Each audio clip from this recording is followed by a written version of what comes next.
नमस्कार बच्चों, आज हम कक्षा 9 का पाठ 4 करेंगे। पाठ का नाम है सामने सपनों की याद। लेखक है जाबिर हुसैन और यह एक संस्मरण है। संस्मरण किसे कहते हैं? गद्य की ऐसी विधा जिसमें किसी वस्तु या व्यक्ति का स्मृति के आधार पर वर्णन किया जाता है उसे संस्मरण कहते हैं। तो इसमें लेखक ने जो शालिम अली नाम का एक इंसान या व्यक्तित्व है जो पक्षी प्रेमी है और पक्षी वैज्ञानिक है, तो उसके जीवन को अपने शब्दों के माध्यम से उकेरा है। अपनी स्मृति के आधार पर उसके व्यक्तित्व का वर्णन किया है, उसके जीवन शैली का वर्णन किया है। तो उसी के आधार पर मैं आपको इस संस्मरण का सार बताऊंगी। उससे पहले मैं आपके इस शब्दार्थ बताती हूँ। बच्चों, मैंने एक दिन और भी कहा था कि आप पाठ 4 के शब्दार्थ लिख लेना। अगर आप पाठ 4 के शब्दार्थ लिख लिए हो तो अपने उनसे मैच कर लेना और जो नहीं लिखे हो वो लिख लेना। इसमें पहला शब्दार्थ है परिंदे। परिंदे में मीने पक्षी। हुजूम, बेटा ये याद रखना कि इस पाठ में जितने भी शब्द आए हैं वो उर्दू फारसी के हैं, अर्थात फारसी भाषा के शब्द और अंग्रेजी भाषा के शब्दों का ज्यादा प्रयोग हुआ है। तो हुजूम भीड़, वादी घाटियां जो पर्वत के नीचे का स्थान होता है वो, सैलानी यात्री, माहौल वातावरण, पलायन करना चले जाना किसी दूसरे स्थान पर, जिस्म शरीर, हरारत उष्णता या गर्मी, आबशार झरना, सोता भी झरना होता है, हिदायत निर्देश देने, हिफाजत देखरेख करना, बर्ड वाचर पक्षी वैज्ञानिक जो शालिम अली के लिए प्रयुक्त हुआ है, नैसर्गिक साधारण, अथाह अंतहीन गहराई, यायावरी घूमने की प्रवृत्ति, ये भी शालिम अली के लिए प्रयुक्त हुआ है, मिथक पुरा कथाओं का तत्व। यह इस पाठ में एक जगह श्री कृष्ण की कथाओं का वर्णन किया गया है जिसका अर्थ है जो नवीन स्थितियों में नया अर्थ दे। कि भाई जो श्री कृष्ण पहले द्वापर युग में थे और उस समय की जो बात है वो आज नवीन युग में किस तरह से सार्थक सिद्ध हो रही है उसका वर्णन करना। तो महाभारत युग में तो श्री कृष्ण जी पक्षी प्रेमी थे, लेकिन आज नवीन युग में शालिम अली पक्षी प्रेमी है, तो उसका वर्णन इसमें किया है। अब मैं आपको इस पाठ का सार बताती हूँ। यह लेखक ने डायरी शैली में लिखा है जिसमें उन्होंने शालिम अली के जीवन को उभारा है। शालिम अली एक ऐसा व्यक्तित्व है जो पक्षी प्रेमी है और पक्षी वैज्ञानिक है। लेकिन पाठ के आरंभ में ये बताया गया है कि भाई एक भीड़ जा रही है, अर्थात मृत्यु एक कटु सत्य है। इसके पाठ के आरंभ में ही शालिम अली की मृत्यु सैया पर हैं और उनकी सब यात्रा जा रही है। तो लेखक बताता है कि जिस प्रकार कोई पक्षी प्रकृति में अपना गीत गाकर चला जाता है और उसके गीत को दोबारा नहीं सुना जाता, उसी प्रकार शालिम अली आज इस सब यात्रा में सबसे आगे हैं और उनकी जो ये यात्रा है यह अंतहीन है, अर्थात यह इनकी ऐसी यात्रा है जो दोबारा नहीं होगी। और उन्होंने समाज में रहते हुए पक्षियों के लिए जो कार्य किया है वह अवर्णनीय है, अर्थात उसका वर्णन नहीं किया जा सकता।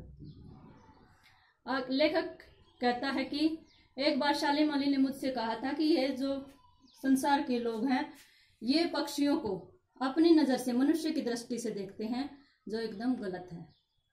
क्योंकि हमें पक्षियों को पक्षियों की दृष्टि से देखना चाहिए, प्रकृति की दृष्टि से देखना चाहिए, क्योंकि उन पक्षियों का प्रकृति में महत्वपूर्ण योगदान है।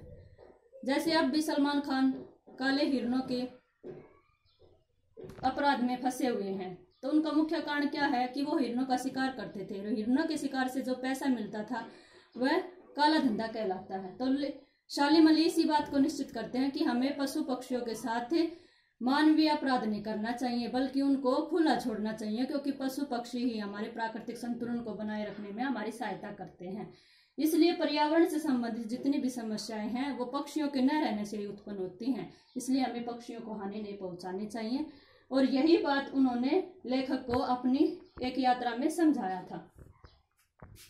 आगे वो बताते हैं कि भाई जो ये प्राकृतिक झरने हैं, नदी हैं, तालाब हैं, हमें इनकी रक्षा करनी चाहिए, क्योंकि आजकल जितनी भी प्रदूषित चीजें हैं वो हमारे पर्यावरण को दूषित कर रही हैं, हमें उनसे अपने पर्यावरण को बचाना है। फिर वो मिथक के आधार पर, अर्थात पुरातत्व या पुरानी कथाओं या घटनाओं के आधार पर श्री कृष्ण जी का वर्णन करते हैं कि आज भी वृंदावन में श्री कृष्ण को याद किया जाता है उनकी मुरली की ध्वनि से आज भी पशु पक्षी मोहित होते हैं। उस समय तो वो मोहित होते ही थे, लेकिन आज भी ऐसा लगता है कि संध्या के समय सभी पशु पक्षी उनकी मुरली की धुन को सुनने के लिए एकत्रित हो जाते हैं। और जब पार्कों में सैलानियों को माली वहां से उठने की हिदायत देता है या निर्देश देता है, तो उस समय ऐसा लगता है कि अभी श्री कृष्ण जी यहाँ आएंगे और अपनी मुरली की धुन से सबको एक जगह इकट्ठा कर लेंगे। और आगे लेखक बताते हैं कि जिस प्रकार श्री कृष्ण ने कालिया नाग से यमुना के पानी को पवित्र कर दिया था, उसी प्रकार शालिम अली ने भी अपनी नई नई वैज्ञानिक खोजों से प्रकृति में नया जीवन दान भर दिया था। फिर आगे कवि अपने शालिम अली के व्यक्तित्व को उभारते हुए कहते हैं कि शालिम अली दुबले पतले आदमी थे। वो 100 साल होने में उनके केवल 2 वर्ष ही बचे हुए थे, अर्थात वो 98-99 साल के थे।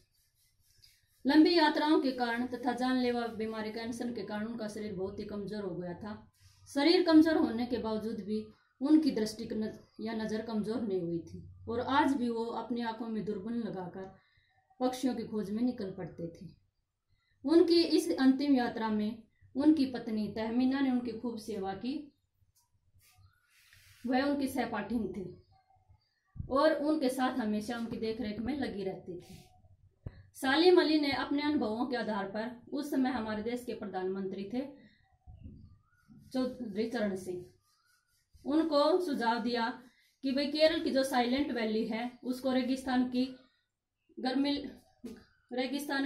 गर्म हवाओं से बचाना चाहिए, क्योंकि जो रेगिस्तान की गर्म हवाएं हैं वह न केवल साइलेंट वैली की वनस्पति को नुकसान पहुंचाएंगी, अपितु वहां जो इतने भी पक्षी हैं, पेड़ पौधे हैं, वो भी उनकी गर्मी से सूख जाएंगे। उनके ऐसे सुझाव को सुनकर शालिम अली की आंखें भी नम हो गई थी। उन्हें पहली बार ऐसा महसूस हुआ था कि कोई इंसान है जो हमारे देश की प्रकृति के बारे में, पर्यावरण के बारे में सोचता है। आगे शालिम अली ने अपनी आत्मकथा में D.H. लॉरेंस का भी वर्णन किया है कि भाई D.H. लॉरेंस जो अंग्रेजी साहित्य के लेखक थे, वो भी प्रकृति प्रेमी थी।